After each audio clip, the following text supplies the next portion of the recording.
பெண்ணின் நிறைவென்ன செய்யும் என்னை கத்தி இல்லாமல் கொய்யும்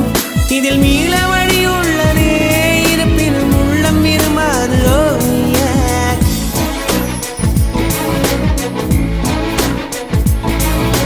விழிகளின் அருகினில் வானம் வெகு தொலைவினில் தூக்கம் இது 5 புலன்களின் ஏக்கம்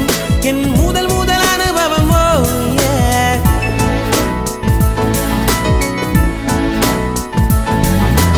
ஒலியின்றி உதடுகள் பேசும் பெரும் புயலென வெளிவரும் சுவாசம் ஒரு சுவடின்றி நடந்திடும் பாதம் இது அதிசயம்